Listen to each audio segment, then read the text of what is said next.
Hey everybody, Danielle Hargenrader here, founder of Diabetes Dominator and True You Fitness. Really excited today to have Scott Johnson here to interview about life with diabetes. And if you don't know Scott Johnson, well, if you're on the diabetes online community in any way, you most likely know who he is. But I'm going to read a quick bio about him. Scott K. Johnson was diagnosed with type 1 diabetes in April of 1980. He has been writing about his struggles and successes with diabetes since late 2004. Currently, he's blogging at Scott's Diabetes, which is scottsdiabetes.com, and working as the communications lead USA for My Sugar and contributing to many other diabetes-related projects. Scott works full-time in the diabetes space as a freelance writer, speaker, and consultant, and says, living my life and telling my story allows me to bravely advocate for type 1 diabetes awareness and give back to a community that has improved my life in so many ways. Scott lives with his family near the Minneapolis, Minnesota area. So, Scott, thank you for joining us. How are you today? Oh, I'm great. Thank you for having me. It's a real pleasure. Oh, absolutely. Very excited. So what we do here is we're going to talk about your experience with diabetes, and we like to give a little bit of insight out there to anybody who may be watching and going through their own struggles and, ups and downs, and how we that are out there kind of living our lives more publicly and kind of maybe seem like we have a little bit more of a handle on it, and although sometimes that could be a facade. Tell us a little bit about your life with diabetes, your struggles, your successes, and kind of your biggest takeaways from living with diabetes for, I guess now, what is that? Oh, it's 5 years? Yeah, coming up pretty quick here on 35. Yeah, which is a little scary to me. It goes by quickly, but I think one of the biggest things about living with diabetes for me is that just telling my story and showing people that my struggles with diabetes are the same things that you struggle with. The fact that I write my blog and I share bits and pieces of my life with diabetes doesn't necessarily mean that I have it all together. I most certainly don't. My pancreas is broken just like yours, and my blood sugar, I have highs and lows, and all the same things you struggle with, I struggle with also. And I think many of us have been raised in a system that almost kind of brainwashes us into believing that if we do all of the things we're taught to do, that we will experience normal blood sugars all the time. And when we do all of those things and we don't experience those normal results, then we start to question ourselves and wonder, what are we doing wrong? Am I weird? Am I failing at this? No, this is all perfectly normal, and we need to continue each day doing as best as we can. And I think it's powerful for all of us to tell our stories and share the normal bits of diabetes that we don't get through the medical training. Absolutely. I was going to say, there's so many great things you just said there, but I couldn't agree more with the power of your story. Mm-hmm. And some people I meet a lot of people with diabetes, and they feel like, well, it's already all been said. It's already all, who wants to hear about this? I'm not going to say anything. But saying something not only does it help you kind of unload that burden, yeah, even if nobody's offering you an exact solution, but it also empowers you to do more, to yep. share more, and to connect more. And then when we connect more with other people, sometimes it's just pulling us out of that shell that can take you to the next level of feeling that confidence.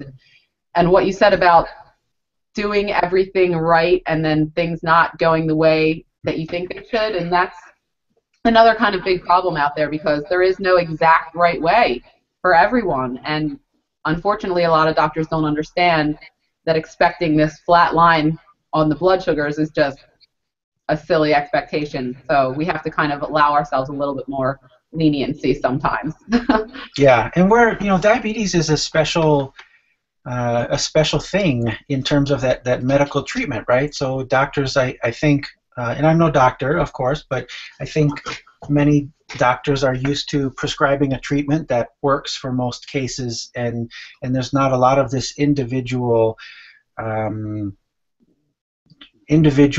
changes that happens. But diabetes is a very individual thing, and we all we all have to do what's best for us, and that can be a little difficult for the medical profession to deal with. It's a different model than they're used to, is maybe the right way to say it. I agree. Yes, and I'm a big advocate of having a team of people that you trust, doctors, endocrinologists, things like that. But I'm also an even bigger advocate of trusting yourself, of Hmm. trusting your gut, of going with the way you feel. Because sometimes a doctor will say something to you that in your mind you step back and think, does that make sense? You're allowed to question that. Not only are Yeah. you allowed to question that, you should question it because usually the feeling that you're getting here is the right feeling. And Hmm. just because the doctor says it, unfortunately, does not always make it true. Now, again, I'm not a doctor either, and don't get me wrong, but I have transformed my health and helped other people do the same thing. And I find that sometimes the advice the doctors are giving is not necessarily the advice that is getting the diabetics where they need to go. Us, Yeah. with the emotional portion of it, because when the physical portion doesn't go the way we want, I think we all know that kind of that depression, that Hmm. feeling of how can I be doing so poorly when I'm doing everything right, kind of makes us feel bad. So yeah, no, that's a great thing to address. So you're saying we were talking a little bit earlier, and we were mentioning about how about the day-to-day situation with diabetes, and that's kind of how it is. So we can Hmm. talk a little bit more about that because I Yeah, I think think especially when I think of this when people talk about acceptance and kind of coping with everything that we need to deal with when it comes to living with diabetes. Um, I personally have not, like, I didn't reach a point of acceptance where all of a sudden my life with diabetes is magically great and I've got it, everything. I'm perfectly fine with doing everything I need to do. I think I go through many, many, many cycles of this acceptance, and then something comes along and kind of knocks me off my horse, and I have to fight back to that place of acceptance again. And I think that's also a bit of the nature of diabetes, right? Um, there's so many things that we do where we can control a majority, maybe not even a majority. We can control some of the things that affect our blood sugars, but there are many things that we don't fully understand yet, and um, even if we do understand them, don't have much control over. And so that whole balance of kind of acceptance and just being like okay mentally with diabetes, I think it's more of a continual thing that we always have to work on. Um, and I think it's important to know that and remind myself of that all the time too. And being aware of that helps me a lot, where I can say, I'm just not in a great spot mentally right now, and maybe I need to pull back a little bit and reevaluate what's going on, and work on some more of that mental self-care for a bit, which will help me then get my physical self-care and my diabetes mechanics back on track. yeah, that's a huge point you just made about self-care and listening to your body and listening to your mind. And two other things that you said about acceptance and fighting back, because that's kind of that encompasses diabetes. It really does. It's like you have to accept that you have it because it's not going to go away. And I don't know if they'll have a cure, if they won't. We've both been. You've been waiting 35 years. I've been waiting 24 years. So whether or not a cure is coming, that necessarily shouldn't necessarily be your focal point. The point should be, yes, I have diabetes. This is the card I was dealt. Mhm. I accept it, but it's going to require me to fight back just like anything else in life.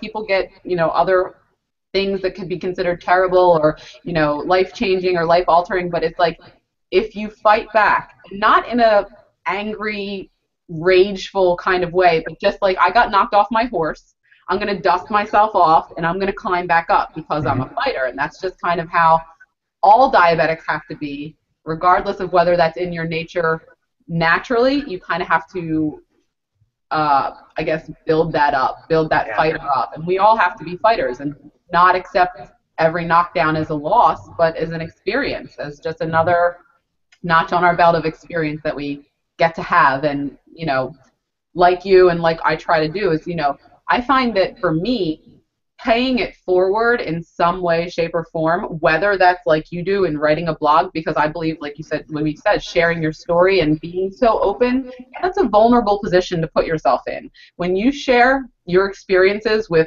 an infinite number of people on the internet, because who knows how many people are looking at it, that's vulnerable. That says, Yeah. I'm willing to share what's happening to me, A, because it's therapeutic, but B, because in the hopes that it's going to help somebody else get past that rough patch in their life. And I Yeah. assume that's probably why you do it too, for some reason. Absolutely. Yeah, absolutely. I get so much value out of sharing. First of all, there's a bit of um, there's a bit of kind of free self therapy in um, taking the thoughts and emotions and putting them into words and phrases, right? Like that's taking these very fuzzy things that are here and here and making them into words and phrases that are very clear and concise. Um, and that's a process that I think is good for me. Um, and being able to share that again, showing that living with diabetes for a long time doesn't necessarily mean you have it all figured out. I hope that that encourages people and helps them keep going too. But I also like to tell people that just simply living their life with diabetes is a really big form of advocacy. Um, you don't have to go out and write a blog or create a cool YouTube channel or do this crazy social media stuff. If you just simply live your life with diabetes and try your best, you're doing a great form of advocacy for people with diabetes there, because you're affecting a circle of people around you that notice you taking care of yourself, and that's a big deal, I think, and I don't want people to lose sight of that. Absolutely. I agree 100%. Anything that you do for yourself that nurtures who you are and who you want to be is automatically going to affect the relationships that you have with other people. Like you said, the people that are in your circle of influence or closest to you, they're going to see that. That's going to rub off on them. Whether or not they're diabetic, they see you putting forth effort to do something good and healthy for yourself. That helps them say, well, that person's doing it and they have diabetes. Well, I better, kick my butt into gear, that kind of thing. And it's just anything that you can do to show yourself love. And that's kind of one of the things that I'm all about, because when I Yeah. meet a lot of diabetics, I feel like and I was in this place too when I was depressed and, throughout my teenage life, that I didn't think that I was worthy of love, not only of love from other people, but for myself. I'm defective, I'm broken, there's something wrong with me. And not only that, but my A1C is 13.5%, and I can't get myself under control. So obviously, I'm a freak and I don't deserve these relationships and I don't deserve to be a normal person. And we have to get that eradicated, whether it's by living, just day to day and just doing the things that we know are right as often as possible. That's a way to show ourselves love, giving ourselves that gift of acceptance Yeah. and giving ourselves that gift of fighting back. So, yeah, no. I mean, there's nothing I can think of other than diabetes that gives us so many opportunities through a single day to critique our own decisions, right? Like every time you take a look at your blood sugar and you see that number, there's an automatic process that happens in your head. It's healthy, right? Like we always need to be trying to optimize our blood sugars if they're not where we want them to be. And I've never met anyone that lives with diabetes that says I'm exactly where I want to be all the time, right? It's like maybe it's just me, but so when we see that number, no matter how loving of a system you've built up in your head, there's this process that happens that says, okay, 294, like holy crap. What did I do wrong? Like that's the first thing that goes through our heads. Judgment, self-judgment. Like it's an automatic negative self-talk cycle that happens in our head over and over and over again.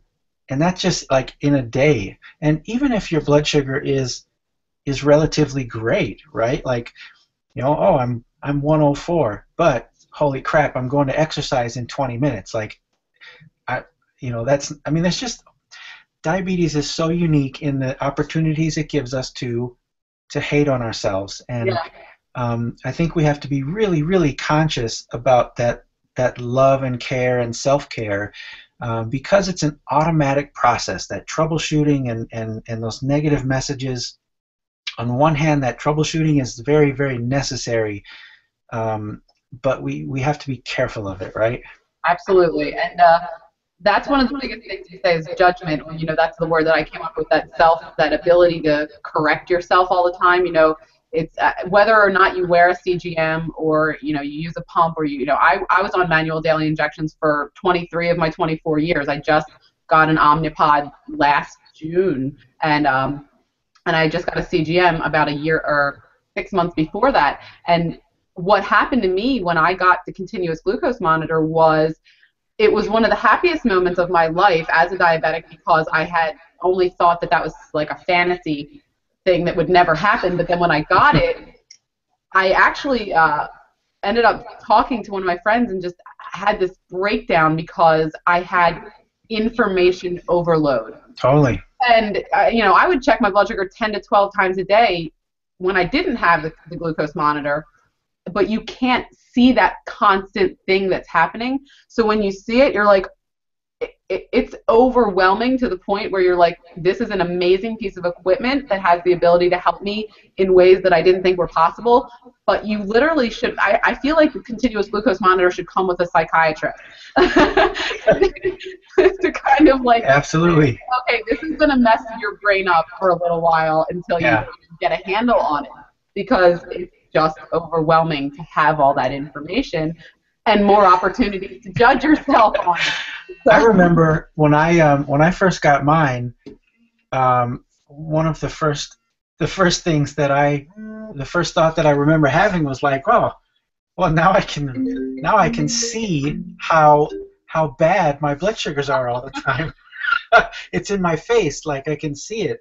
And so I think there's a real truth in that, right? But there's something that that Gary Shiner, I think of his voice in my head relative to CGMs, and so you've got the thresholds and the alerts, right? So they can protect you to some degree from highs and lows, but he talks about looking at that information with a particular goal in mind, and I find that really helpful because I too am completely overwhelmed by all of that information.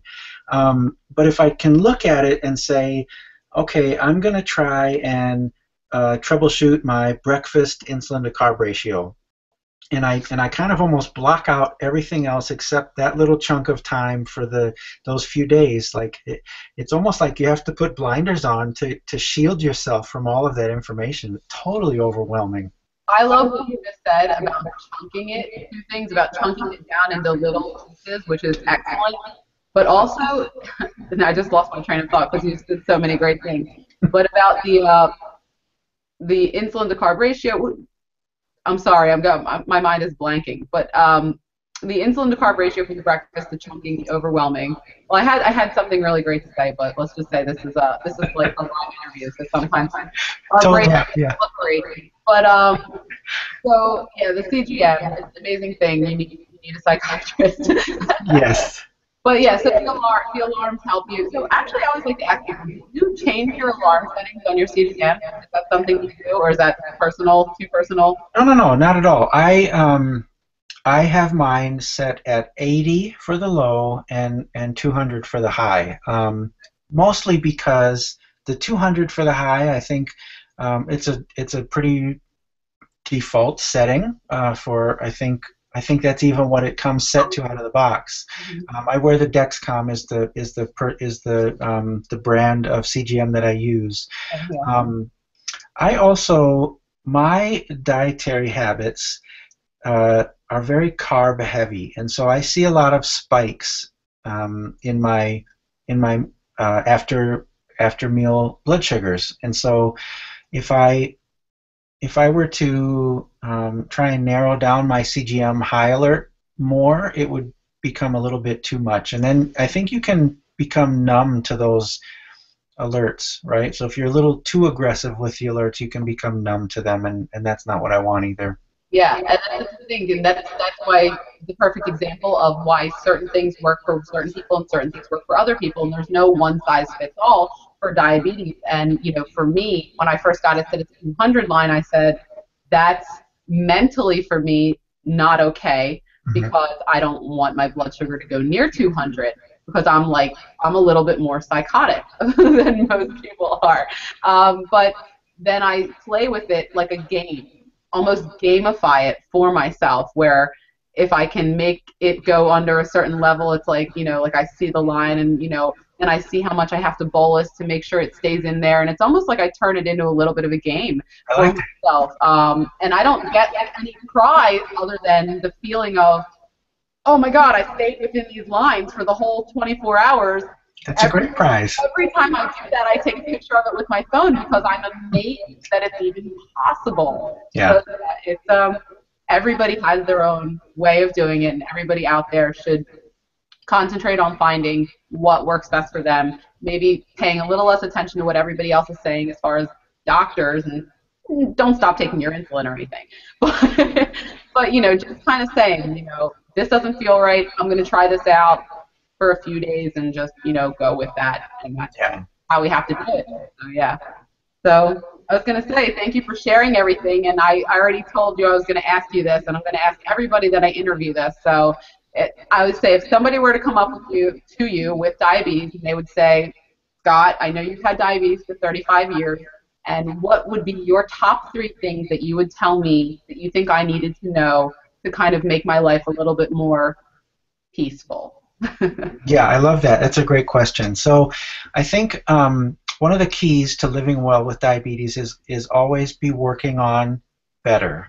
And because you warned me about my homework questions, I have a fun book to share. Oh, This is called The Book of Better by Chuck Eichten. And Chuck lives with type 1 diabetes and works at Nike. And I had the chance to meet him at a conference. And this book is full of like awesome illustrations and just like it's just a great read. But one of my favorite ones is this one here, and the caption says something like, "This is not the horse I rode in on," and it's a picture of a camel, right? Like it just it's just these little images and drawings and phrases that just kind of put a little smile on your face. But the um, the point of the book is that just work on a little bit better. that's one of the things that I say constantly, that people who hear me all the time, that I'm obsessed with progress, not perfection. That's Because another one of my favorite oh, quotes. sorry, I ruined. Yeah. No, not a third tip, but it ties into Yeah, this that's so what well. in that book, which is great. It's like I always say, perfection is a unicorn. It's not real. So when you chase something that's not real, you give yourself this constant feeling of uh, inadequacy or inability to accomplish your goal, which just made me remember what I was going to say earlier, is know your outcome. Because you just said that's the point, is if we are just constantly having this information but we don't know exactly what we want from it, it's like you said also about writing all the information down. The blogging kind of is therapeutic. Instead of all of these things kind of rattling around in your head, you get them out of your head onto the paper. So when you're trying to figure something out with your blood sugar, it's like, well, what is the exact outcome that I'm after? What do I want to happen? Because if you don't know what you want to happen, how will you know when it happens? Yeah. You know what I mean? So it's like you have to know what is that. So yeah, no, perfect. So I didn't mean to ruin your any of your. No, that's great. It was like a that progress, not perfection, is a perfect like it's a mental mantra, right? Like just something that I say to myself often, because we're all, I think, well, I know I do, and I think everyone does, um, set unrealistic expectations for ourselves in many areas, especially when I think we've been brainwashed to a degree growing up with, follow these rules and your blood sugars will also follow the rules, right? So I just think that working on bettering myself in many areas is just a good thing to do. The second tip is to be kind to myself, or be kind to yourself, right? So again, trying to step back or separate a little bit from the constant negative self-talk that happens in the split second after seeing a number, or even after I make an unwise food choice, or whatever the case may be. Like, living with diabetes is a lot of work and it's hard. There's not much that's easy about diabetes, and and I think we need to acknowledge that, and just be kind to ourselves, especially when we're in those periods where everything seems just a little bit harder, right? Because those do happen. Absolutely. Everything you're saying, I couldn't agree with anymore. I was my own worst critic, and I think everybody is their own worst critic. But when I was out of control completely, um, the things that I would say to myself were probably harsher than anything any doctor or really anybody could really ever come up with, because I was so harsh and judgmental. Hmm. How could I do this to myself? How, what's wrong with me? And all kinds of names. I'm sure, you've been there too, and Yeah. that's never going to get us whatever that outcome is that we want. That kind of talk takes us further away from it. So Yep. And it feels like, when we're in that spot, that positive change feels so impossible. Like, just you're so clouded by all that stuff you're feeling. It just feels really, really hard to do anything good. And so this ties back into the first piece about just focus on a little bit better, or focus on that progress, not perfection. Because I, in my life, I am able to build on positive momentum. So if I take that first step towards something good, it builds, and that helps me towards the step and a half, right, or two steps, and it just continues to build. Um, Likewise, when I'm in a slump, that momentum builds in the exact opposite way. So uh, I try and if I can keep that positive momentum going, I do that. Um, the last tip that I would share is one of the biggest pieces about succeeding with diabetes, or living well with diabetes, or being comfortable with your chosen point of balance between quality of life and diabetes management, um, is seeking information, learning everything you can about diabetes and the pieces that play into it. One of the pieces that I'm curious about, but also kind of resent a bit, I think, because of diabetes, is nutrition and food, and realizing how important that is to my diabetes management. So I've got this curiosity, but I also feel a bit forced into it. So there's a lot of deep emotional unwinding I need to do around there. I know that's the truth. And I mean, for anybody out there who, feel free to check out my website to hear more about my story. But I mean, I used to weigh 200 pounds, and at my highest A1C was 13.5%. And it's not like that was just for like a year or two. That was from the time I was 12 till about the time I was a little over 20. So I spent my entire teenage life and early adulthood with a very unhealthy relationship with food. And not only was that a result of depression from my father passing away, but that depression led to a binge eating addiction, to the Mhm. point where I would just eat because I felt bad, and then I'd feel bad because I ate, and then I'd do the same thing over and over and over again, and I would do it in private. I didn't do it in front of people. I would wait till my mom went to bed, and I'd eat at like 2 in the morning, just tons and tons of food. And so for me to become a nutritionist, and if you would have said to me, even 10 years ago, that I would be teaching other people how to build that healthy relationship with food, I would have thought that you were on drugs and not insulin. You know what I mean? I mean, it is. it's definitely, there's a lot of resentment Hmm. built into that, and I totally hear you on that. And but I've learned that the bottom line for me is that I've seen the differences and felt the differences that the nutrition makes. Mm. So, and I'm always evolving. And that's what I always tell people. They're like, oh, well, I can't believe that you used to be 200 pounds and this and that. And then I show pictures and then I say, and then this time next year, I'll be different. Hmm. I'm always evolving. It's like right now I'm feeling this weird pull away from meat. And as a someone who works out avidly and is very into like protein, it's weird for me and that, but I'm listening to my body and I'm slowly, trying to replace different things with different things and seeing how it works and how it's affecting my blood sugar and how is this going to fit into my lifestyle. I'm constantly changing things around to see how it's going to work because my body's always telling me different things and your body's always telling you different things too, whoever's watching this, but sometimes you might not be listening. And that was the problem for me for a long time. I was just not listening.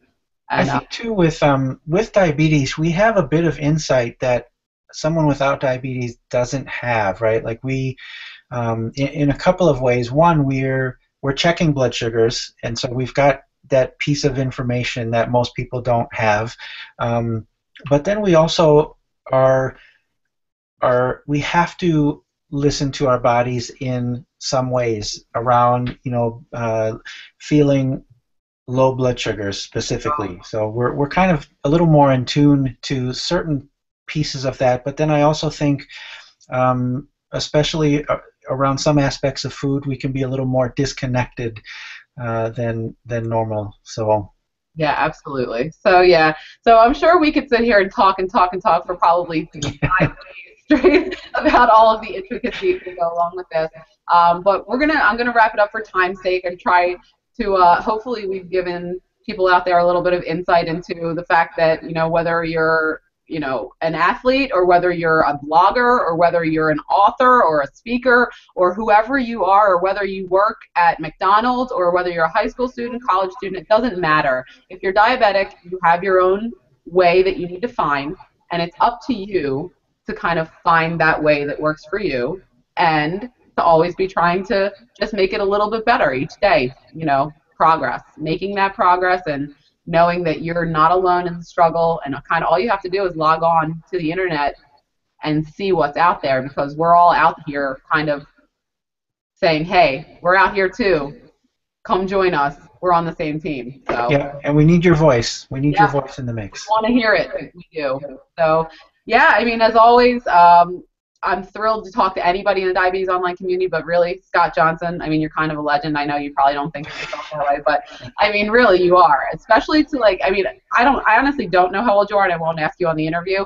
I don't know that we're that far off in age, but I mean, for people who are coming up, I'm kind of getting a lot of 20-somethings that are, contacting me and I give them references to different people to go look at and honestly people love reading your stuff so I love talking Thank to you. you. Thank you for your time and your insights and keep rocking, keep making that progress and we'll Thank talk you. soon. Thank you. All right, and guys, go check out Scott's blog, scottsdiabetes.com, right? Yes, thank you. All right, Appreciate cool. that. I'll talk to you soon, Scott. Take care. Thanks.